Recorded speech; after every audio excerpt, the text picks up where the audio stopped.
love that feeling when I start a brand new project from scratch. So many possibilities until obviously 5 episodes from now, the frame rate is so bad that you can't do anything.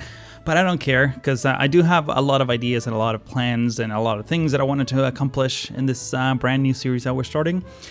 That I'm sure you're going to enjoy quite a bit. It's somewhat different from the things that I've been doing in many respects, and I'm actually going to go in greater detail about just all of the components for this brand new series in the time-lapse portion of this video, which is coming in a few seconds. But first, let me just show you this map that I put together here, because that's it's kind of nice. Obviously, we're in some sort of fjords type of geography. It's not based on anything in particular in real life. This is all made up. In fact, I think I used some references from Terrain Party from a location I can't even remember, to be honest. But I did a lot of the terraforming myself.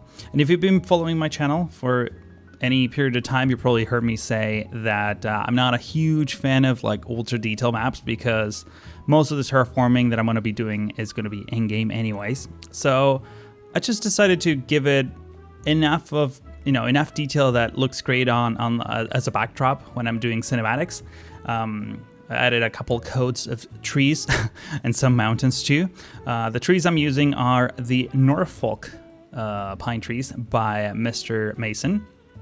And the lower brushes are from Pedelmo. These are some like low shady bush kind of cluster thingies. I can actually show you, grab one and show you. There you go. This is what it looks like.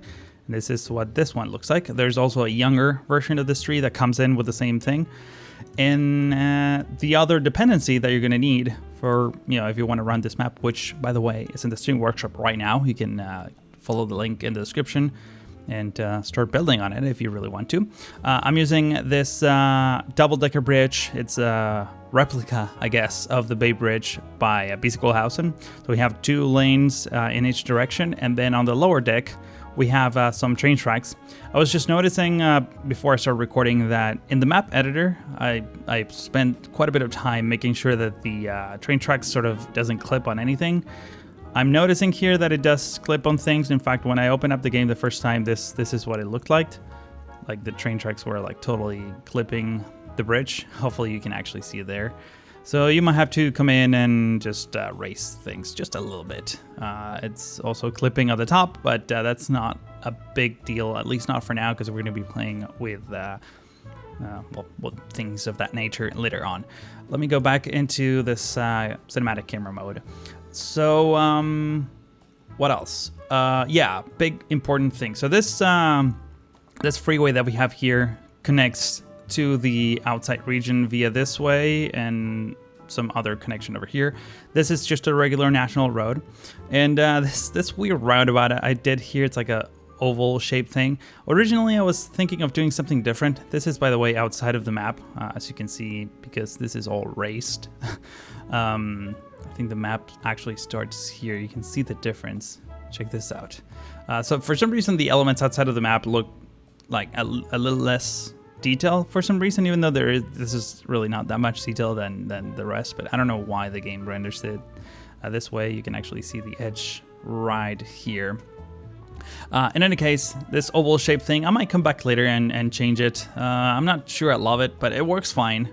It doesn't make a whole lot of sense, because the way I left it like this is because the road used to come a different way, and I kind of like that circle for that, but then I made changes, and this is sort of a legacy interchange, if you will, or roundabout / interchange. Important thing though, if you're going to be using this map, please make sure to read the description of the asset, because there's some, besides the requirements that I already talked about, one thing you're going to need, for example, is mass transit, because I'm using the national roads from mass transit for pretty much everything in the base map. If you don't have mass transit, you might still be able to open the map in the map editor and just recreate the roads yourself using whatever you have at hand. So that's an option, but otherwise you're going to need mass transit. And honestly, mass transit is going to be a huge requirement for this project. If you're following, if you're trying to play with my save games or anything like that, it's probably one of the most recommended DLCs you can get. If you haven't gotten any, that's probably a good one to get. And by the way, neither Colossal Order or Paradox are paying me to say that. That's just what I actually believe in. And I actually paid for this DLC with my own money. Okay, so last thing that I want to show you. Let me go here, get like a nice composition frame. So I do get this question all the time, so I'd rather just get it off from the day one, from the first episode. So we have the light settings here. Automatic Candy, I have it set to global light intensity to 6.0 basically. And ambient light intensity is basically virtually set to 1, which is right in the middle. In terms of LUTs, I'm using the Relight Average. All of these Relight LUTs come with the Relight mod, which it's also, I guess, a dependency if you really want to play the game or this map with this look. In terms of relight settings, I have everything set to 1 for brightness, gamma, and contrast. And in terms of lighting, I have it set to 0.25 for temperature and tint. Everything else is set to 0. I have sky tone mapping enabled, and I'm forcing the low shadow bias as well. And obviously I'm using tone mapping for Automatic Candy, but that's pretty much it. Nothing too crazy. I wanted to keep things simple so that I can easily switch between projects. With FPS and all that. But that's about it. That was a bit of a longer intro. We're gonna go into cinematics. Sorry, not into cinematics. We're gonna go into time lapse right now, and then I'll fill you in with more of the details of what we're gonna be working on. So the first thing that we're gonna do is put down the main central station. Originally, I was thinking of using a much smaller one, but I realized that given the size of the city that I'm aiming for, this was a better option. Let me actually talk about a few things in terms of what the project scope is, because I feel like that's a great sort of segue. So, I've been asked many times ever since I did Cedar Valley to do a large city. So far, all of my City Skylines projects have been pretty small. But, this time around, I'm aiming for a bit of a medium-sized city. To be honest, I'm not a huge fan of having like tons of skyscrapers. I feel like you just can't see a whole lot of detail within them, and building it I don't know, it's just not as much fun. Doesn't mean that I'll never do it, but as you can see, I tend to prefer projects that are much smaller scale, and you can, at least on the videos, be able to see what's going on inside of them. And in this case, I guess if I wanted to compare it with, for example, Sinu, it's going to be about the same population, maybe even a little bit bigger, except this one is going to be much more dense. Like buildings are going to be closely packed together instead of having massive sprawls, which may also have, I'm not entirely sure.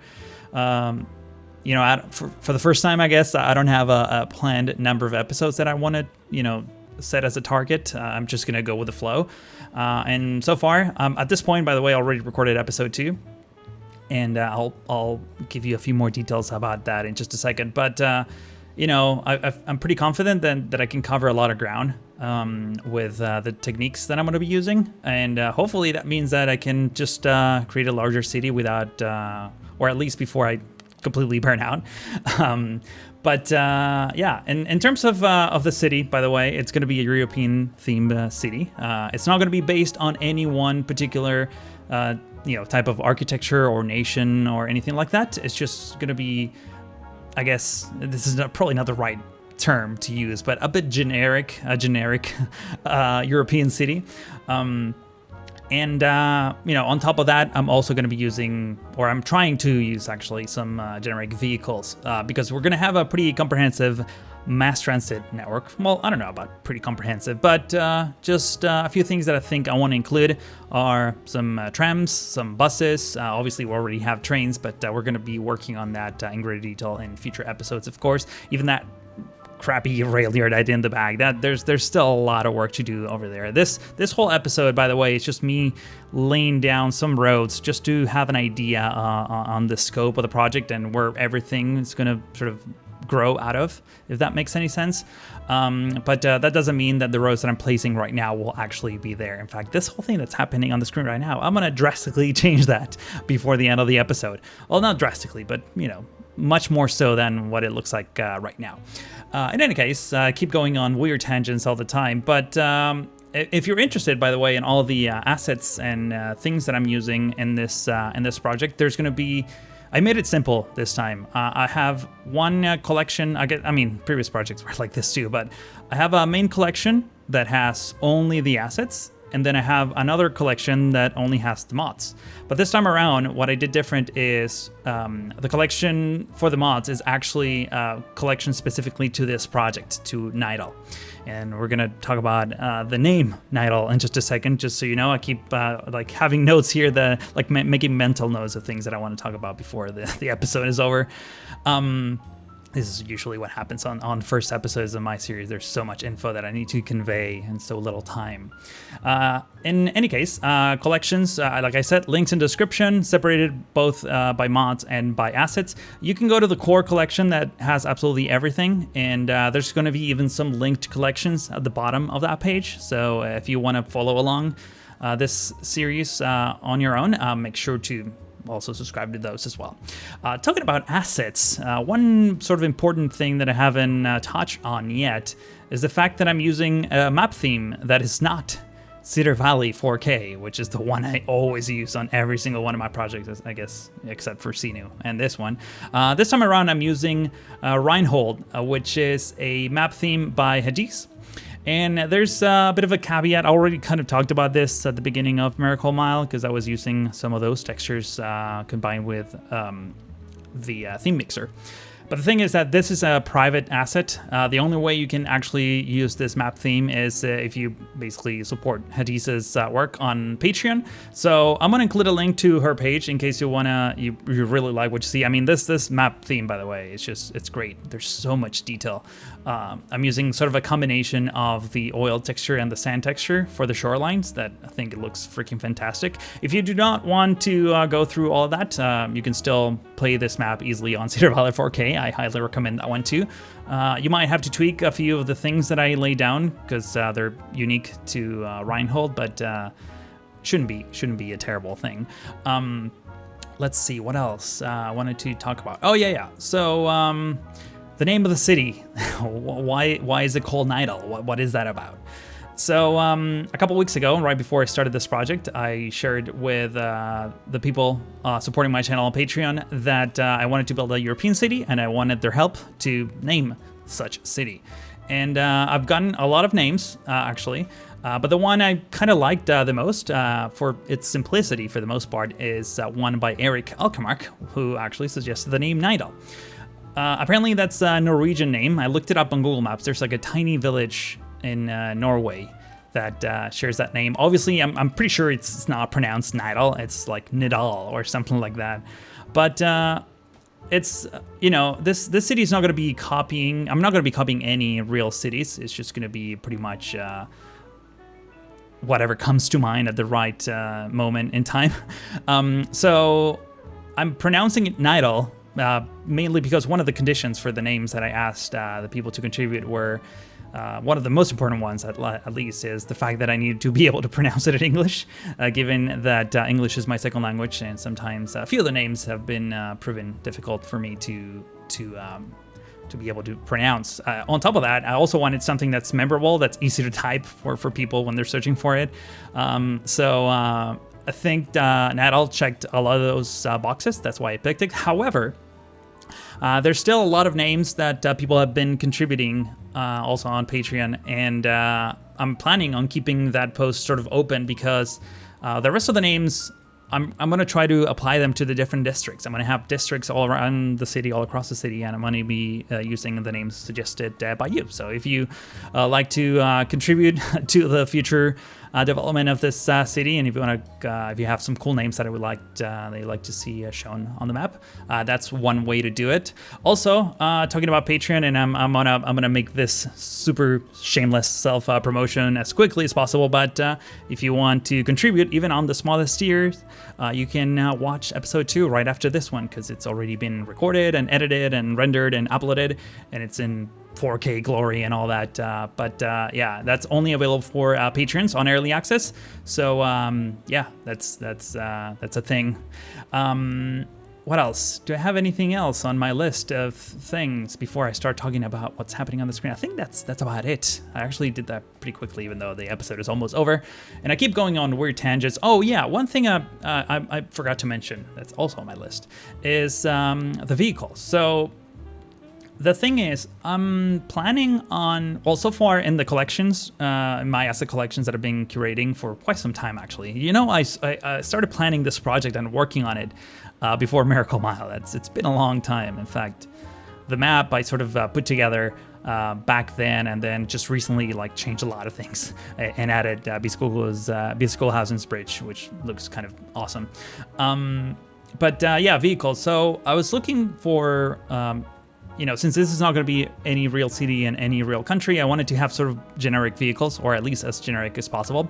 So far, I was only able to find a train that kind of matched what I wanted, even though I'm not 100% settled on it. In fact, Schoolhausen might give it a shot too. He might be doing his first European train ever, even though it's probably going to be some American train that also happens to be used in Europe just to fit his criteria of development. But yeah, if he's super helpful, we might have some custom trains for Nydal.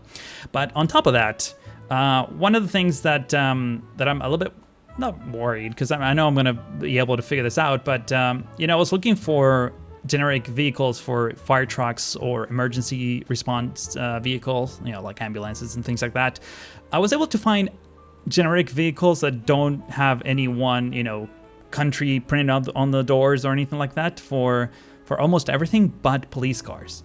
They're not, I couldn't find any police cars that have generic European theme sort of stylings, unfortunately. So I ended up settling with, well, I mean, there are a lot of American ones, but I really don't want to have 4 Crown Victorias in my city. That doesn't make a lot of sense. So if an asset creator is watching this and wants to contribute some generic European, you know, police cars, that'd be amazing. I'd be happy to showcase the crap out of those assets.